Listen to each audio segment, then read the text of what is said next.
Hello, everybody, and welcome to the Music Production Podcast. I'm your host, Brian Funk. I'm very excited for today's episode because I have Stimming on the show today. He's an electronic music producer. He's doing YouTube tutorials and reviews. I have a feeling you're probably aware of his work because he's out there doing great stuff, and the great stuff tends to rise to the top.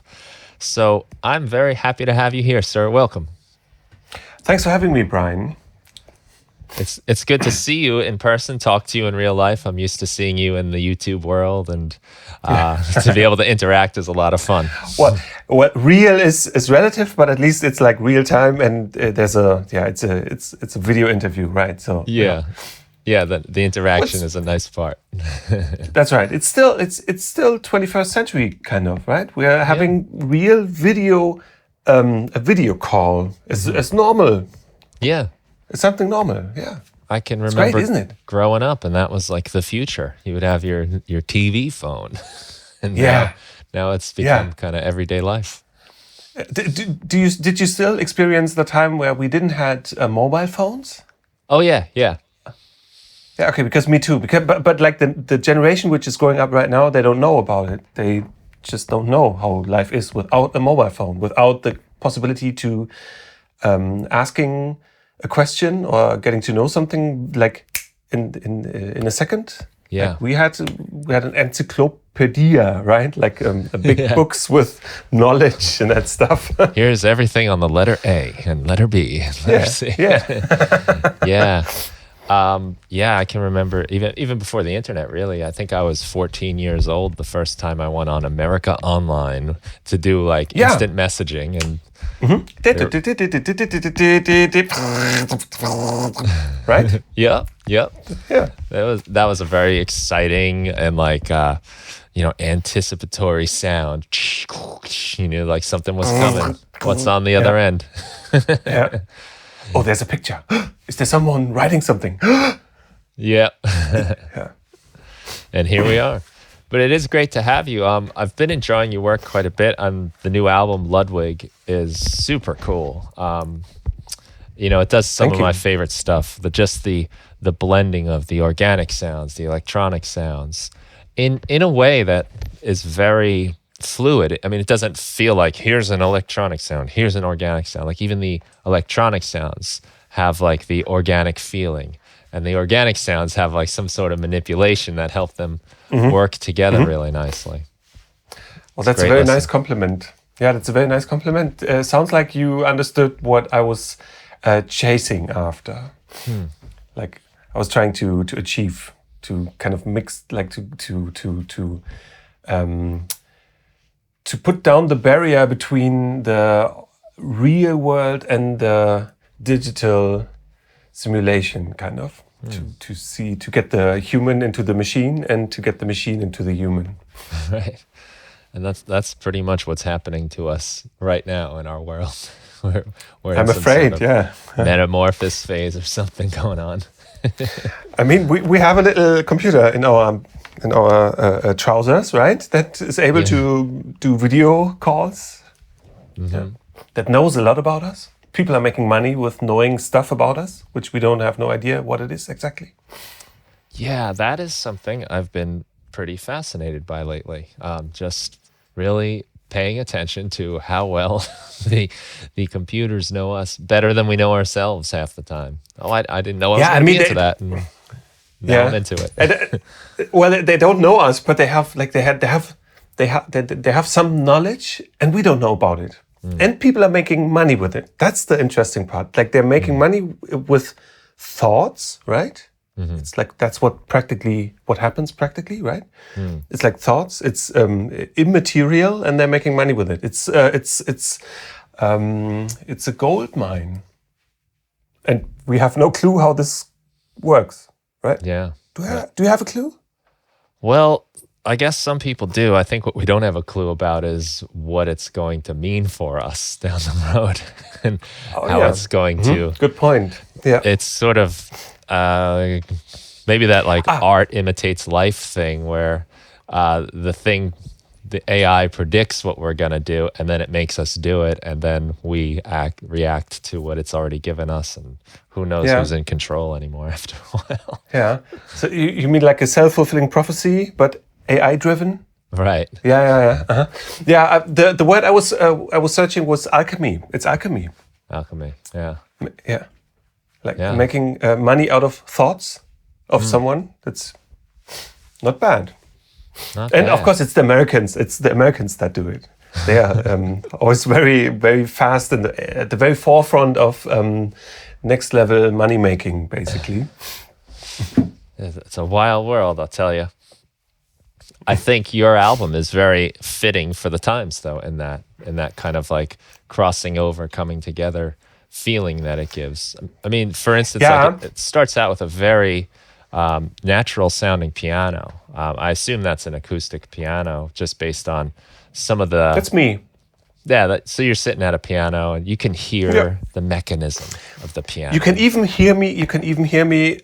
Get into the studio. Like I think the very first sounds is just me doing like the last 2-3 steps to the piano, sitting there, and then I how do you say? I grab my hands like that's what I do. You hear that? Yeah. And at the end of the album, I stand up again. Mm-hmm. Yeah, nice bookending feeling going on. I try to, yeah. Well, it's also like starting with a pure piano and also ending with one is a little bit of a is it citation? No, what's the? So I like it's a bit of a. It could be a neoclassical album, right? Neoclassic, like you have very beautiful piano tones and chords and everything's so beautiful and also easy to listen to. But then the trouble starts basically very soon.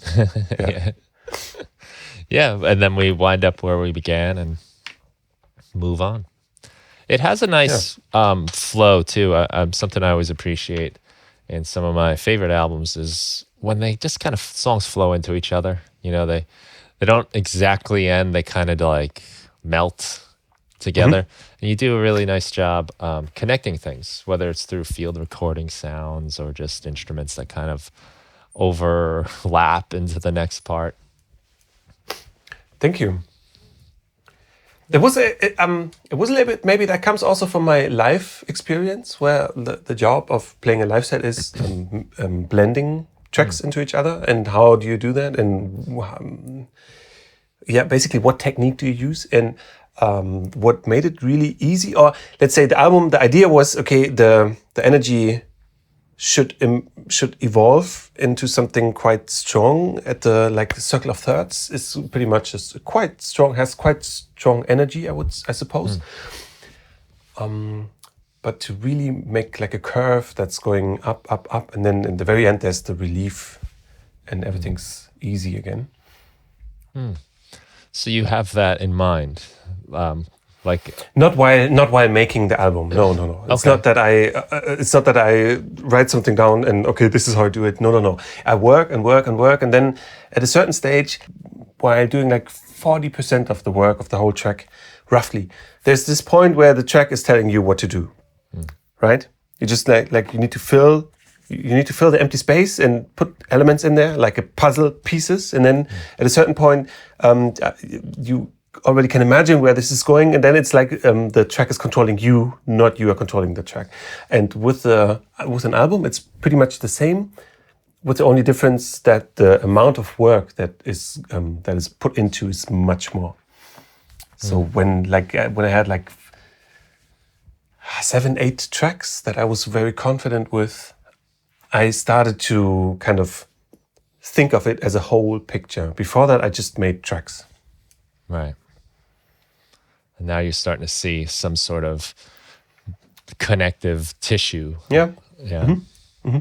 And I like the way you put that the track starts taking you along for the journey. You know, you've put these things into place, but then you have to listen and go along with it too. And that can be a difficult thing, because a lot of times we are just trying to squeeze things together and push things here and make this happen there. Yeah, but I would say it's the opposite. If you try to push and squeeze, that's the difficult part. if you're able to listen openly what the track wants from you, it's not that complicated anymore. Mm-hmm. It's more like you're a servant for the track then, and as soon as there's some will that kind of conflicts with what the track wants, this is where the trouble starts.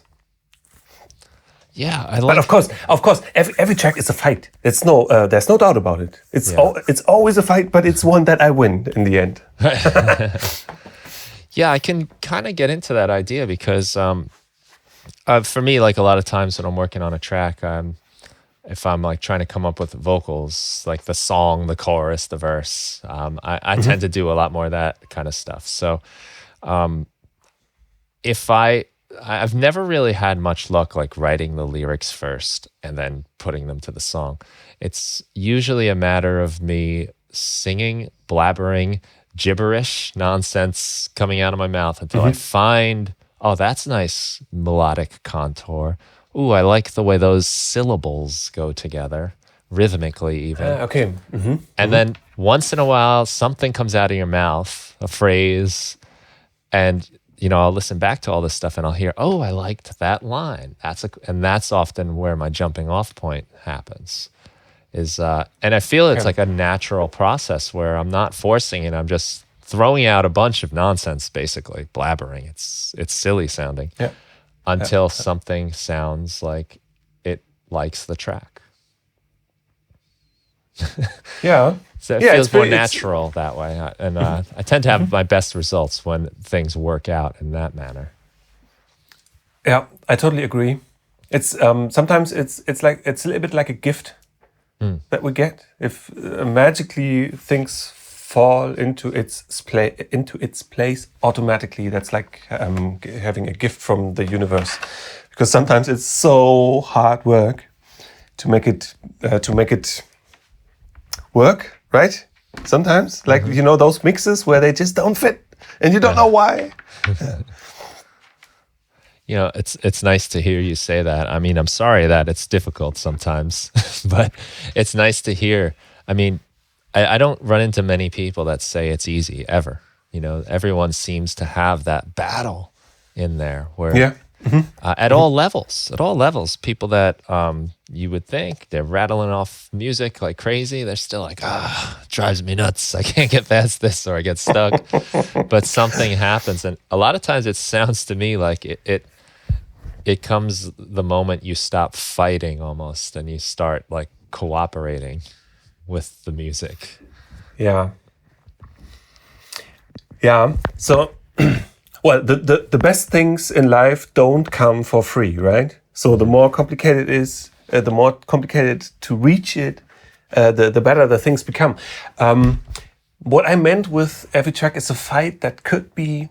It's more like I think the technical side is more of a fight.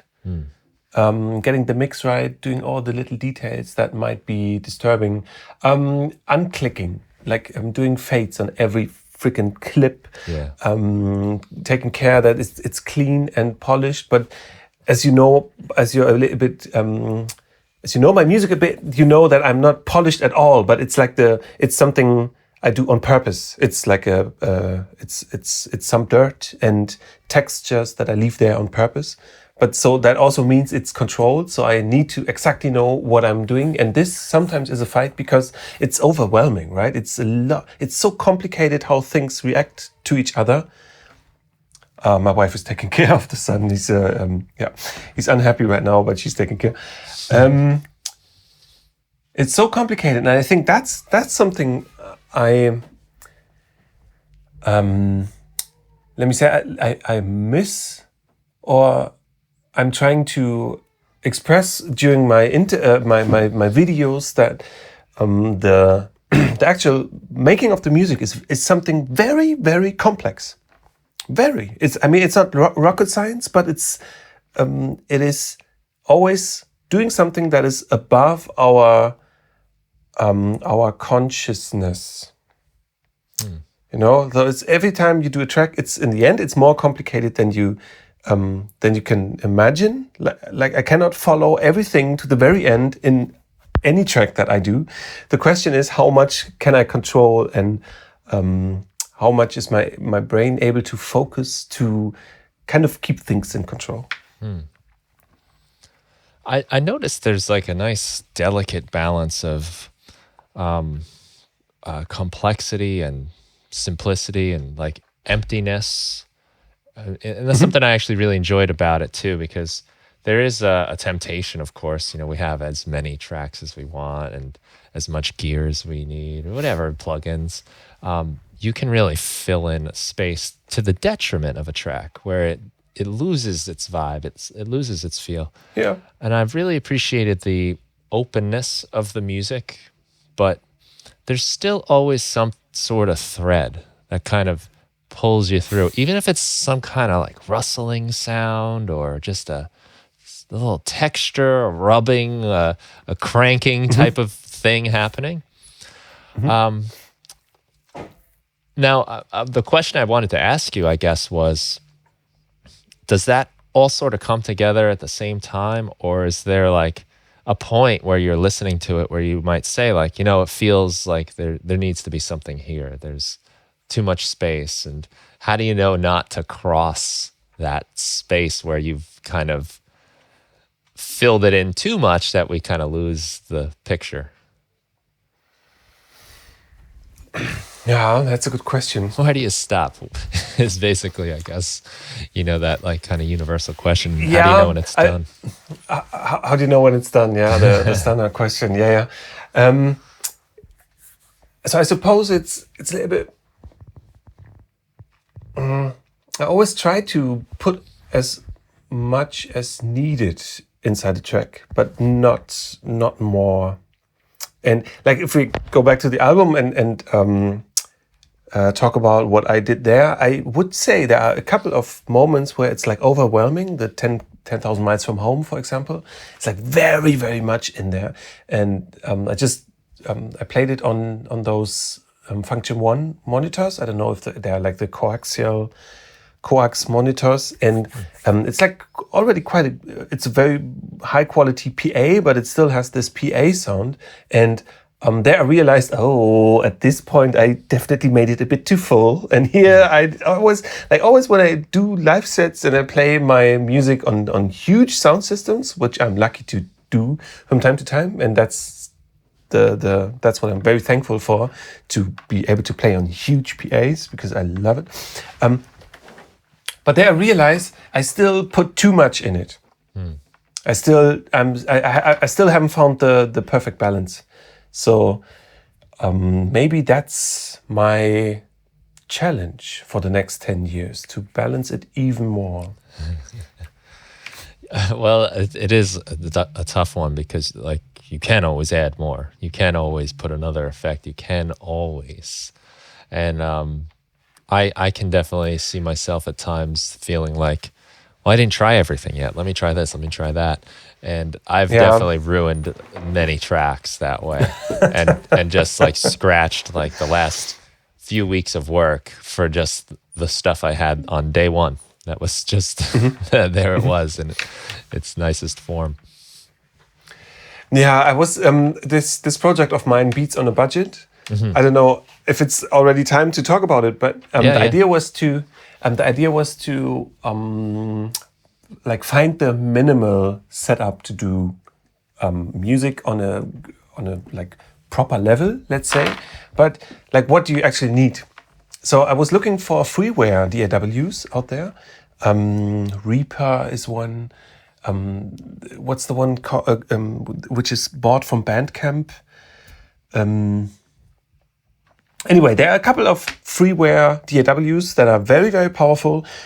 But then I realized, okay, if I'm going to learn one of those, it's going to take me 2-3 months to kind of get the fluidness that I have a chance to actually finish a track.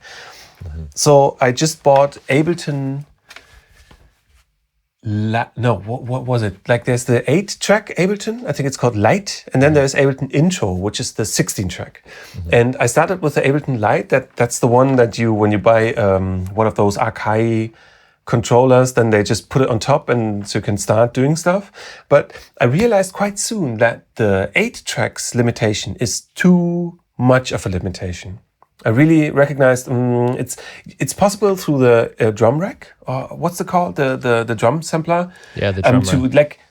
The drum rack. You can even you can play very long loops in there, and they're time stretched and stuff. But to kind of not losing the overview, staying in control, was so complicated that I knew, okay, I need one more. So I bought a license for, I think it was like €80 for the 16-track Ableton, and there it's quite a good balance, I have to say. I really was able to work pretty normal, and I used the drum rack more than I usually would, but it was maybe 2 or 3 carryover sounds, very long files that I just put in there because I knew, okay, they're ready, they just have to be at the exact moment. I don't need to mix them heavily afterwards or something. So 16 tracks is, I suppose it's pretty much, if you have an open door to kind of do details in one of those tracks and much of them, and then just print them into something new, and then you're free to do it again. I suppose this is quite a golden mid 16 tracks. Also, when I'm mixing a track of mine, also the album tracks, I do buses or groups a lot. I print groups a lot, also through hardware. So I kind of simplify everything again. I put a lot of effort into a drum group, and then I just print it all together, and then it's the WAV file I'm working on with. I keep the drum group. Yeah, I do it. I save the arrangement into with a different name, / drum group or something. That's but I really for safety, right? Yeah, just for safety, and maybe something went wrong big time. But I really try to simplify things as much as possible. Yeah, I'm big into this idea. Yeah, sure. Sorry. Just one more thing. I'm happy when I have not more than 12 tracks at the end. A finished project, a finished track shouldn't be more than 10 to 12 tracks. That includes let's say one drum bus, one drum group. But it's really the more simple they are in the very end, the more happy I become. Right. And I guess the mixdown stage is definitely much less to keep track of once you're... Totally. Yeah, totally. Yeah. That technical stuff, at least, is a little more compact. Yeah. I'm really into the idea of committing if it's MIDI, say, to audio at some point, so that you're stuck almost in a way. I like your method of saving it as a different file, and so you still have it, but it's not there where you're working. Yeah. Because I think when we have things that are open, where I could always tweak the snare, I could always change that hi-hat, that we inevitably wind up backtracking instead of saying, well, this is my snare sound. This is what I have to work with. So this next sound has to fit within. In the end, it's a question of making a decision, right? And as long as you keep things open, you're kind of hiding from the decision, and this is not going to bring you forward. That's the underlying problem. If you're afraid of making the decisions, you're gonna have a hard time finishing a track. Yeah, that might be the secret wisdom for much of this. I mean, everything is a decision, and if you can make it somewhat irreversible, it does make you have to just soldier on and move to that next step. And you can do stuff with WAV. There's you can cut it, and if something with the timing went wrong, you have the volume, right? The volume is the most important thing at all. So it's not something that you cut the whole past away. It's just okay, it's a decision. That's what I'm going to work with, and I'm going to go on. It's just a step forward. Yeah, I think in another way too, your concept, the beats on a budget concept, I think you had €500, right, to work with. That's the budget. Yeah. Right. So you've got say your $100 or €80 for Ableton Live. Right there. 50 euro for Go ahead. 50 euro for a mic, 50 euro for the Akai MPC controller, MPK controller, MPK. 50 euro for the audio interface. So that's 150, then 80 for the for Ableton Live, that's 230. And then the laptop cost me 230 as well. So I'm at 460. And then I bought from Cherry Audio one synth because I realized like there's two. Of course, I used a lot of freeware, and very many things work perfectly in freeware. I allow me to mention Valhalla. Their plugins, they are so good. It's incredible for just having them free. Tokyo Dawn Labs is very, very good. There's one compressor from Native Instruments. It's free and it's also very, very good. But there's no good parametric. What's the right spelling? Parametric EQ. There's no good sounding freeware parametric EQ. I suppose it's like the most important tool we need, and that's why it's not it's not free. And also a soft synth that has a certain, let me call it balls, like a certain aggressiveness to it. It's also not there in freeware. That's why I spent $25 for the Cherry Audio or ARP emulation. And that's pretty much 500 then. That's the ARP. That's like Okay, cool. That's a lot to work with right there.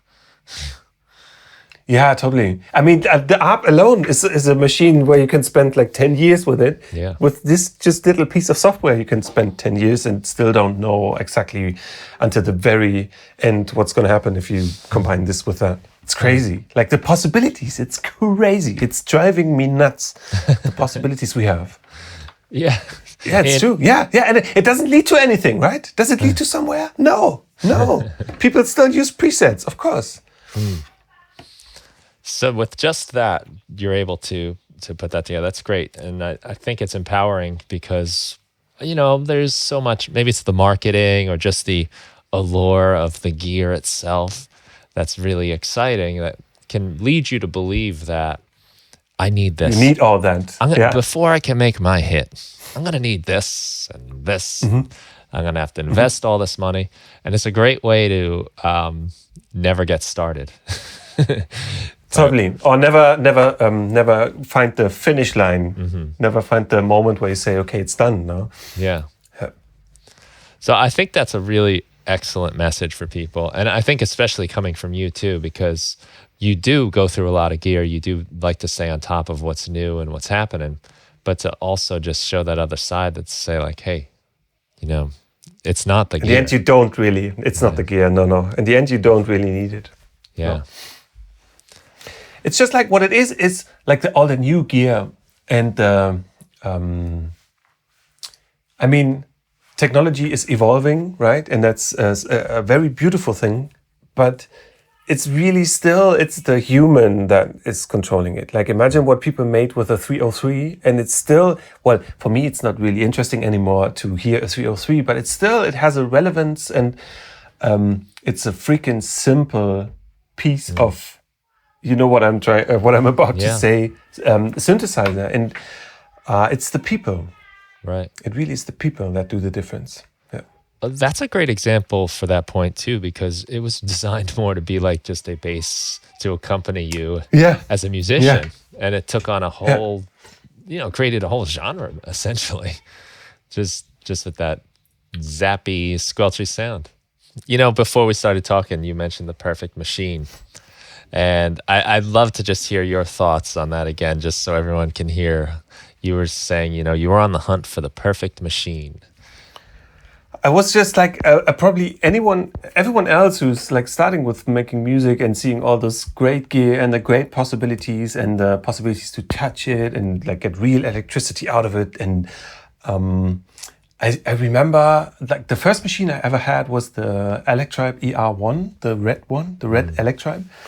And when they launched the EMX, like the next gen with a metal housing, and I think they had a little valve in there. I thought, I just need that, and then everything's sorted. Like I gotta be in the business. I gotta make the best tracks out there, and then I got it, and I don't know. It took me quite a bit of time to be honest to myself and to kind of allow me to say, it isn't. It totally isn't. It's actually a lot worse than the ER1, and it's like the thought which came very clear to me it wasn't too long ago that I realized that there is no machine that can do everything, and every machine out there is like a tool that has a certain niche or a certain task, and the question is, do you need that task? Is that something that might fit into your music, and are you about to get something out of it that kind of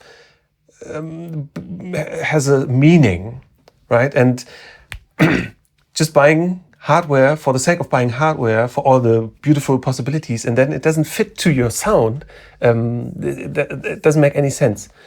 The problem is to find out what you really want. So that's the interesting part. And that's not easy, I'm afraid. No, sometimes you have to go through a few things to realize. Yeah, I like this style, totally. this flow. I've had that feeling for sure. My hits were gonna come once I get this, and yeah. But then there are machines that are just beautiful, so beautifully designed that they kind of evolve with you together, and they kind of force you to do stuff the way. Like for me, I mean, you might know I'm a little bit of an Electron fan. And what makes Electron so special for me is that they kind of limit the possibilities. It sucks that they limit the possibilities inside their range. So the sequencer in one machine doesn't necessarily do the same things in the sister machine. And this simply sucks, and it's just marketing bullshit. But the possibility limitation in itself is what's making those machines so powerful. Given the user to kind of step back and allow the Swedish technician to tell you how you do things. And if you're okay with that, then the machine comes back very powerful. Well, there are some things that try to do everything, and I often find they fall short on everything. They might have like an okay way to do something, but it tends to be convoluted. Maybe there's menus you got to spend a lot of time diving through. But the stuff that I stick with are more like, this is what I do, and I'm really good at this. And you'll have a lot of fun using me for this. And then you just know to go to it. You know when to do it. Yeah, that's right. I think those are the real classics. The machines that just did one thing and they did it very good. The Moog. Yeah. Yeah. The standard Model E Moog is such a simple synth, but like whatever you do with it, it sounds great. The 303 is just this freaking sound, and it's so simple, but it opened up a completely new world. Also the 808 and 909. Yeah. They are very simple in a sense, but then they're so perfectly crafted and everything fits so perfectly together. It's a classic absolutely for a good reason. Yeah, sticks around. Yeah, I always think of the OP1 too. Speaking of that kind of gear, Teenage Engineering OP1, that when it was first coming out, there were a lot of people complaining about certain limitations. It only has that much storage. Come on, I can only record a 6-second sample or a 12-second sample. And once I started using it, and I realized like, wow, if I was recording 5-minute samples, it's got like the FM radio feature, so you can sample things off the radio. And I was capturing just these little clips of things I found on the radio. And I realized real quickly that if I had more time, I would have collected a lot more nonsense to flip through. And I'd still be recording. And meanwhile, I got my 12 seconds, and now I'm trying to sequence a beat and put something together. And I'm making music right away. Like the limitations, I think sometimes are exactly what makes the gear useful and effective. Yeah, and maybe that's the main difference between hardware and software. The hardware has a limitation in its physics, while the software doesn't have any limitation practically, because it's just like, yeah, you want to have this option, of course, yeah, we can implement it, we code it, no worries. And I wouldn't say I blame the programmers from music software, because I'm like, who am I to blame the programmers that give us this incredible tools? But I could imagine that the software which we love in 10 years is more of a simplified software. Yeah. So like software needs to learn from hardware that limitation isn't necessarily a bad thing, while hardware, I don't know, hardware's nice. Yeah, hardware's cool. Well, I guess when you're trying to compete in the world of plugins and software, it's nice to have that feature set that just keeps on going and going. That's right, but it's nothing more than a marketing tool, and this is bullshit. It is bullshit. Marketing with possibilities and features, like so what? The sound is the only thing that is important. I found myself getting more, like it used to be like, oh wow, this has 2 gigs worth of sounds, awesome. Now the size 4 of LFOs, 4 LFOs, infinite LFOs. You can just keep adding as many as your system can handle. Modulation matrix, infinite modulation matrix. Yeah, in fact, more than 6 modulations you won't be able to follow with your brain, because it's too complicated. Very easily, it's so easily to get confused with modulation, and then if you modulate a modulator, it's already like it's close to But of course, it's having this possibility is great, but it should be only opened up so much that it's possible to follow. You know, that's something I appreciated about your record, was, you know, the more stuff you add, the less attention you can pay to each thing. I don't know, if I go outside and there's 700 species of birds flying around, I'm just like, oh my God, wow. And I don't really look at any of them. But if there's just like one blue jay sitting out there, it's like, look at that guy. Look at the colors on his body. How beautiful it changes, and his eyes. And I think sound is very similar to that, where sometimes if you just have like 1 or 2 sounds, you can really appreciate the depth of it, the edges and the details. But once you start layering things in, and this was something I quickly learned in once I got a computer to make music with infinite tracks, like, oh, I could keep going, and then it just sounds like one big mush of sound instead of all of those layers. I really appreciate how you were able to know sort of when to quit so that we can still take in the information. Thank you. It's two layers. 2 layers. And I mix the sources. I tend to, if we're talking about a simple synth sound, I use a hardware synth and a software synth. And they might even play some similar sound, but the combination is what's making it interesting to our ears.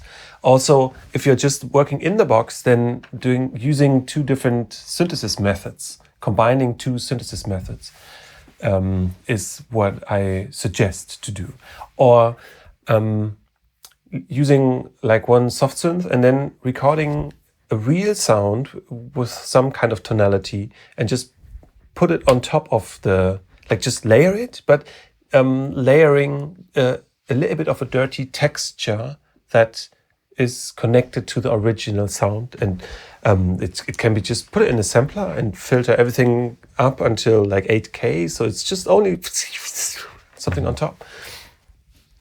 Yeah. Also for the drum sounds, a Tanzbär rim click Well, the Tanzbär rim click is the one that I wouldn't layer because it's so tight and it's so perfect. But a tom sound, an analog tom sound combined with a real tom sound, or a drum, like a bush drum played by hand on top of an analog drum sound. It's very, very alive suddenly. But it's important to just do two, and then even better to kind of group it and compress it, glue it together, and then print it. Turn it into one. Turn it into one and use it as it is. And the moment where it's like where you need a bit of effort to get there, the moment the love for the piece you just did is big enough to not destroy it again. Right, and then once you've put it together, you can't really unmix it at that point. So that's that. It's a decision, and that's what it is then. Yeah. But it's usually like, again, combining two different types of sources in even different synthesis methods is what really, really is interesting for our ears. Sometimes it's just alive suddenly. So meaning like you might have like the same melody playing on an FM synth, and then maybe like an analog style. Yeah. Yeah.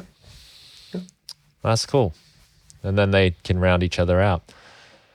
Yeah, I find a lot of that with guitars, actually. It's like different textures you can get, combining like if I have a bass line with a real thin trebly electric guitar, just doubling it will help that bass line cut, pop through the mix. It's not even so much that you're hearing them as separate things, but they're just kind of the bass is easy to lose sometimes in the in the whole production. So that little layer on top can help give it a little bit more of an outline.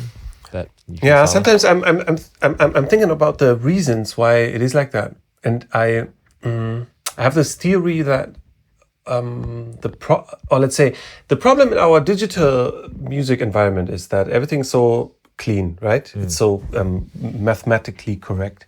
And then if we look at nature, we see the structure and we see the structure, but it's never a mathematically correct outcome. So our brain is possible to divide this tree from the next one and what type of tree it is, but no tree, even in the same type, will look the same. But we see the structure and we kind of intuitively find the inner layer of things. And like in music, it's pretty much the same when you look at acoustic instruments, right? But this is really something we should get back into the digital way of making music, because in the computer is just mathematically correct, and this is pretty much the most boring thing for our ears. That was a fun discovery too. In taking, once I was able to put my drums, like in playing like rock band type music, right? Like as a kid, and putting my drums on the grid. It's like, oh yeah, here they go. Everything's right where it's supposed to be. And then you play it back, and you're like, what's wrong now? Because everything's right, but something's wrong. Yeah. Do you have any techniques or methods for kind of bringing that randomness or that imperfection into the more like software computer side of things? So when you're talking about groove or rhythm, then anything, even texture, sounds. It's start with groove, it's my hands. Yeah, it's my music. It's my hands. It's using my hands. Yeah, that's the trick. And then I'm pretty bad in. Well, I'm not bad, but I don't practice. I don't train my hands to play something specific. So what I do is I record, let's say, 2 minutes of the same, whatever it's going to be. Let's talk about shaker. And when I just have, I know the shaker that I'm going to use, I know the mic that I'm going to use, and I have on my headphones, it already fits into the mix. So the only question is, am I able to get this one perfect groove? And I'm not trying to play more than 2 bars perfectly, or I'm not even trying to play perfectly. I'm just playing, and then while I'm recording, I already recognize, okay, there was one. That was a good one. I might even stop immediately and just go back, and then it was half a bar was perfect, and perfect in its imperfection, right? And this is what I'm gonna use, and only this I'm gonna throw away the rest. And probably that is what you mentioned in the beginning. It's the human parts sound somewhat mechanically, and that this is basically I use the digital cut and paste clip mechanism to just use a snapshot of a human snapshot, but repeat it mechanically. So that's the mixture that I mean.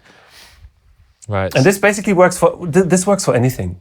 Like I just bought a bass drum a couple of weeks ago because I'm working on the next album because I'm not playing live, right? Right. So I got time.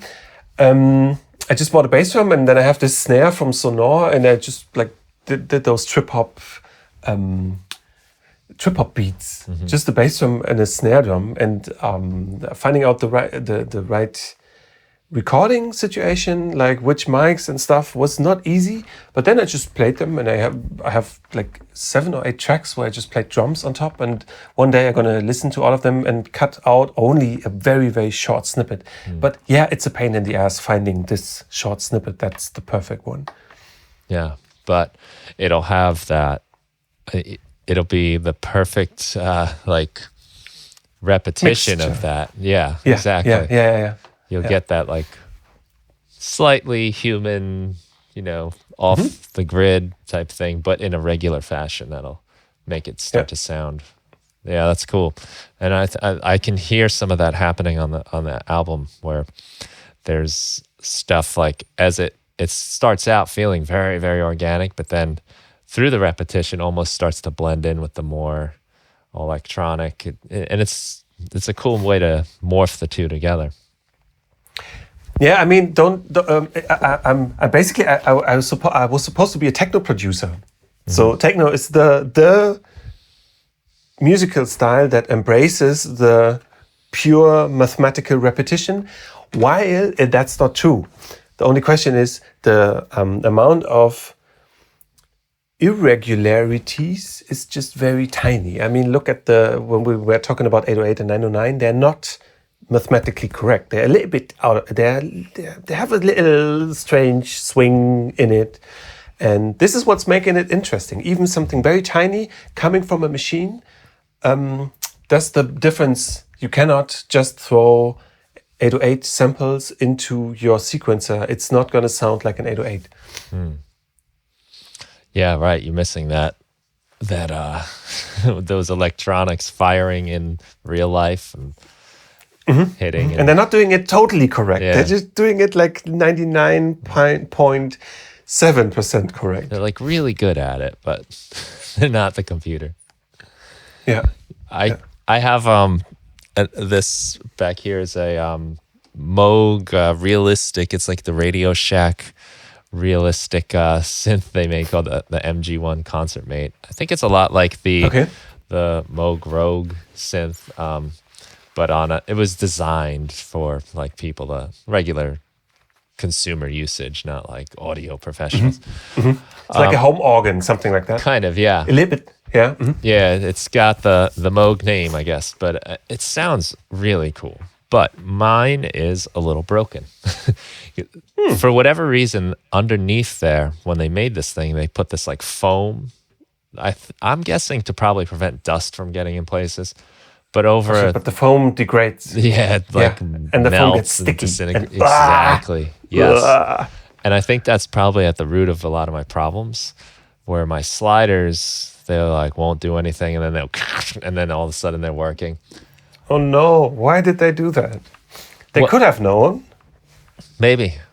I mean, this is probably, it's probably a good 30 years old, I would guess. From the 80s, yeah? Yeah, I'm not sure on the exact date. But 90s. It's at the stage, though, where it's beautifully broken. You probably can't, I couldn't turn it on and play with a live band and use that synth, right? But I can record it and capture like the right amount of broken. You know? those glitches that makes it interesting, right? Yeah. I especially like it for like the white noise sound because I'll run it into Ableton Live and it's going through like the echo device. And when I move the filter on the white noise, the big, you know, it'll just clip in and out. Like suddenly my filter's completely open, suddenly it's completely closed. It's a static burst every time it happens. But once it goes through the echo and you filter that out, oh man, it's my favorite way to do those types of sounds because it's not just like perfect, you know, like you can draw into the computer.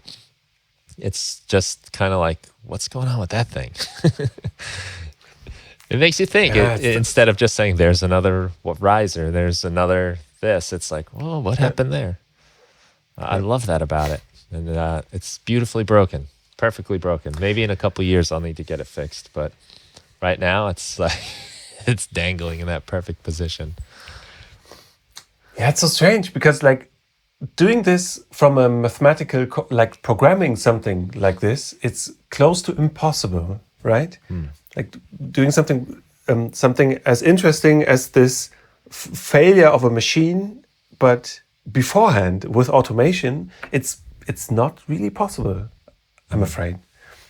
Well, I'm thinking about Bitwig, where you have those modulators that can modulate any parameter in any VST plugin. So you also have sample and hold and random and chaos modules, but still, yeah, maybe there it would be possible, but also you need a lot of work to get to this perfect imperfection kind of thing.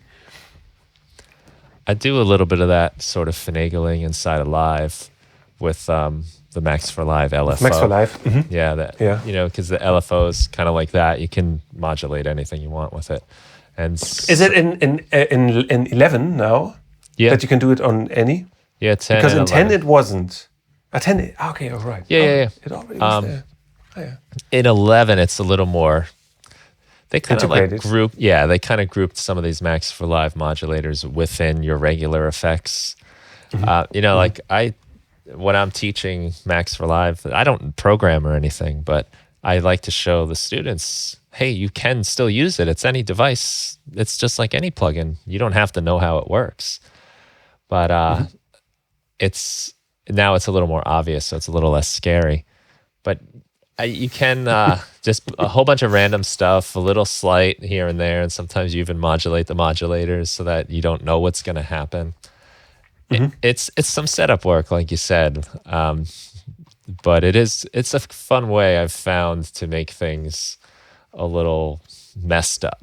I'm like that now. Like I came from recording on like cassette tapes and 4 tracks, and always dreaming of what if I had all of this? What if I had the infinite tracks? What if the sound quality was great? And now I find myself like trying to recreate the problems I used to have, just in a more controlled way.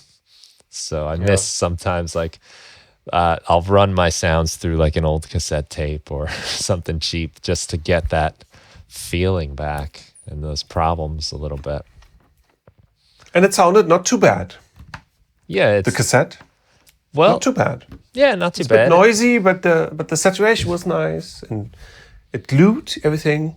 Yeah, there's something sort of magical about it. I even use the micro cassette, the little. Remember those little tiny? Okay. Just to speak to. I mean, they record the sound of the motor and the mechanism and everything. Yeah. But I'll sometimes just put it right up to my monitor and like record a synth and then pull it back in. And now it's got like it's been through like the washing machine and it's got all this weird stuff about it that can be pretty fun. Yeah, recording your speakers in a room is very, very, very nice. I totally agree. Yeah. It took me a long time to figure that out. It seems so obvious, but yeah, I mean there are those portable speakers, right? We all know those $100 upwards Bluetooth kind of things with a battery inside, and with those you can also use rooms as sound design. right? You put your recorder inside, I don't know, your living room, and then the speakers in the other corner, and just play the synths from the other corner and put it on top of the original or something. Nice. It's a very, very powerful sound design tool. Yeah. There's this track Tanz für drei on my album. Was it Appaloosia? I think it was Appaloosia, where I did exactly that. It's an OP1 percussion. So I wasn't replaying something via Bluetooth. It's a real OP1, and I also tweaked it a bit because I like the apes. For me, the OP1 is it's pretty much the ape drumming. Yeah, they're great. Because it's really, so really fun, good. right? And too, just to watch them. Yeah, but I mean, it really sounds good. While we were talking about the OP1, I don't like the synths too much. I think it's pretty weak on its basic sound. It always sounds thin and digital, not really in a good way. Or let's say, it's always a bit thin, and you have to know that. And it's very difficult to play them expressively because the keyboard doesn't have velocity, and I don't think the engine is made for being too expressive. Yeah, definitely limited somewhat. there. Yeah, it's quite limited. Yeah, and also that you have to change the page, and it's only always 4 parameters. Anyway, the ape and the groove from the apes are very, very powerful, and I still absolutely love it for that. So I just put this in a parking lot, and there's this law in Germany that parking spaces have to have have to be soundproof, at least like half of the ceiling and the walls.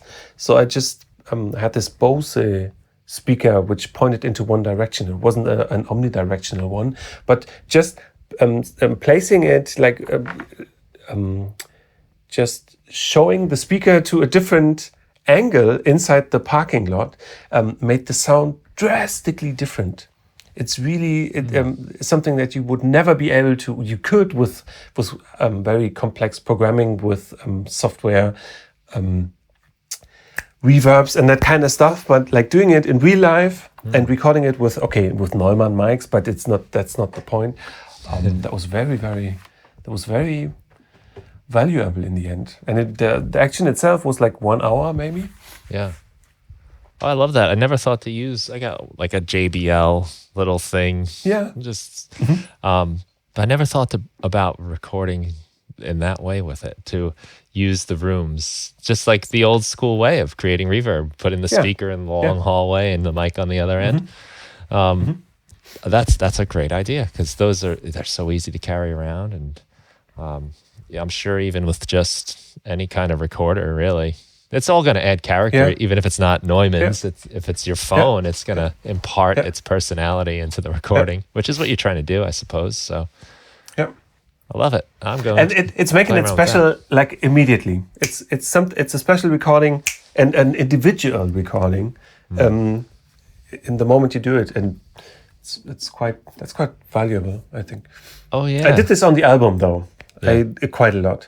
Like there's this one room next to my actual studio, and it's quite big, and that's why like very many of the drums have this room sound on top of it.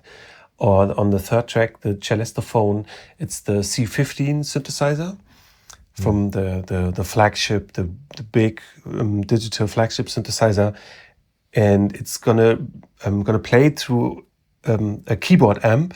And I just recorded the amp again, but I really kind of embraced the room and its dimensions on the recording. Well, that's great, because that's your unique sound now. That's everyone might have that instrument, might even be able to recreate the exact sound, but once you put it it's not going to sound like that. It's never going to sound like that. Yeah. I love it. Yeah. Oh, I just found new life for my Bluetooth speaker. I'm going to find all these weird places to record that thing in. Absolutely. And even like having city noises on top of your recording, or having this melody and it's even a bit lost during all the cars, put it in a right in the middle of the streets and just record it from the other side of the street, and having just a little idea of where this is going to lead to, and then in the studio you cut and have the clean sound. I could imagine this is quite powerful. This could be powerful. Oh yeah, that would be great for really suddenly changing the like environment for the listener. You know, we're here. Oh, now we're here, and yeah, I love it. Yeah, change like combining environments with the same sound in them, like 4 or 5 environments, and all of them have a slightly different beat and slightly different color. That's a good idea. Yeah. Well, that's a big thing we're doing when we're making songs. We're putting you in an environment. You're going into a world, and to manipulate that suddenly, but keep that one sound going like that. Yeah. From the woods into the city. Yeah. To the sea. Right into your like bedroom. Yeah. That's super cool. You know, I think it's great that you're spreading the idea of not needing all of that stuff, but and even taking like, you know, some pretty like high-end cool gear, you can just transform it so much with a little creativity, and it really brings to life even like some of the more accessible, cheaper stuff that a lot of people might have, where even if it's a free app on your phone, if you start doing some of these techniques to it, you've now created something that no one has, that wasn't there. It's yours alone. Yeah. It's nice to see that sentiment being put out there, and in that way encouraging new people to try this out, and not feeling like this world of making music is so far off. You know, you'll never get there until you do this. It's like, no, you could start today. Go for it. You could start today, and don't how can I say, like I just recently catch the phrase "the arrogance of the youth," which is very valuable. Arrogance of the youth? Because this is where the arrogance of the youth. Because this is where this is where change comes from, which drives the change. Because as soon as you're like in your 40s and you get children and you have different problems than when you're 20. Because when you're 20, you still want to change the world. And I think what I really want to say is misuse things. Don't be afraid of doing something radical with it, and even if it sounds shit in the beginning, it might not be shit. There might be something with it, but it's on you to kind of decide whether it's good or not. Right. Yeah, that to have that, like, sometimes maybe it is maybe it's ignorance too, you know, where you just don't know what you're doing is wrong. Yeah, but I love that. It's some of my favorite things. I mean, even now, I can't wait to listen to your album again with some of this stuff in mind, and just knowing, like to have like the adventurous spirit to go and change something, do something you're not supposed to do, mix it up. Yeah, do something radical. Yeah. Very cool. So I know we're coming close to our time here. And I really do appreciate you hanging out for a while, talking about the music and some of the techniques. It's a pleasure. Yeah, a lot of fun. I'm leaving this conversation feeling inspired and excited to apply some of these techniques. I can't wait to take out my Bluetooth speaker and bring it into like a I got this one space. I got an early one, and from I think Universal Audio. Anyway. No, Ultimate Ears. That's one. I think it was Logitech, and they bought the brand, and it's waterproof.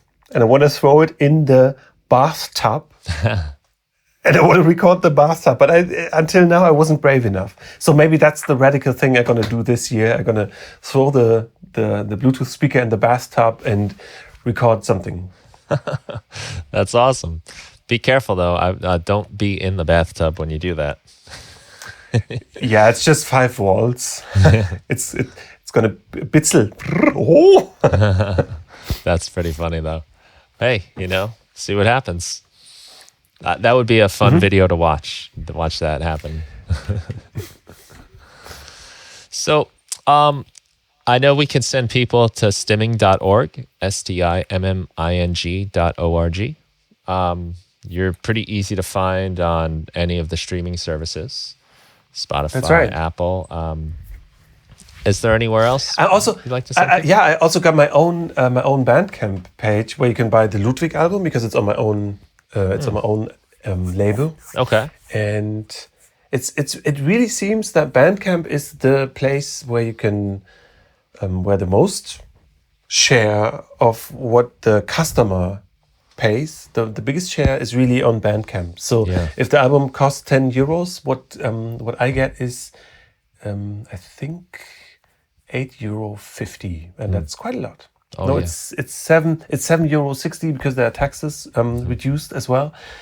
But when it's going through, when you have a normal label, then usually the split is 50% of the income, and that's like a lot less.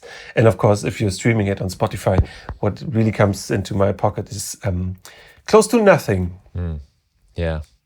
And Bandcamp. Yeah, but that's a bit different topic. But it's really a topic that somewhat is connected to the COVID-19 pandemic issue, because since then it's crystal clear musicians need the live shows, and is this really what we want musicians to need to do? Isn't making the music on its own already valuable enough? Because practically, no, it isn't. Yeah, to have to create the whole circus show and take it around the world just to be able to do that. And there's a lot of people that are probably better off. Let them just stay in the studio and keep making that beautiful music, Yeah. Yeah, well, and Bandcamp with their Bandcamp Fridays, they do, it seems like almost every month or every couple months, where they give the entire share. They don't even take any of their fees. I think it's such a cool thing. PayPal gets its share. And it's also quite, it's a number that they kind of transfer into an account. It's really just like one digit. It's like 3 digits. So it's somewhat an expensive service, but I don't want to complain. It's still like the best thing we have. So I think Bandcamp, PayPal is, I think they get like 8% of the income just for sending the digit from one account to the next one. Changing those numbers, yeah. But you're right. It is. It's a cool thing we can do, at least. Otherwise, much different story. Much. That's great. So, and we can find you on YouTube too as well. There's a lot of good stuff there. And on a couple you can see me reviewing. Yeah. You can see me reviewing stuff and having the beats on a budget. And what else? I'm also reviewing, or let's say I'm talking about classic machines. I had the Performer, the Vermona Performer, the Octatrack. I'm also talking about the OP1. I have to check There's going to be a video about them. Yeah, good. I don't know when it's going to be released. We just recently recorded the Electron Rhythm, and there's a new review coming soon for the Sonic Potion LXR, which is built together with Erica synths. The digital drum machine, which was made, which was brought on the market as a DIY kit, basically. And then they met with Erica Synth, and they have a hardware which you can buy finished, like a proper digital drum synth. Okay, that sounds interesting. Right, yeah. It's difficult to handle. Drum synths are fun. I have a weakness for digital drums, but it's difficult to handle, unfortunately. It is what it is, but it's difficult to handle. Right. So you're gonna see me struggling a bit. Oh, good. You got to work for it sometimes. Yeah, totally. Well, that's cool. Yeah, I'll put all these show notes in the post so people can find it. They can get a little deeper into your work. I really recommend the new record. Ludwig is super cool from a sound design perspective, from an album composition. I really enjoy that, and it's fun to hear you speak about that process. So check it out, and thank you, everyone, for listening. Thank you for taking the time to talk. Again, thanks for having me. It was a pleasure. A lot of fun. And have a great day, everybody.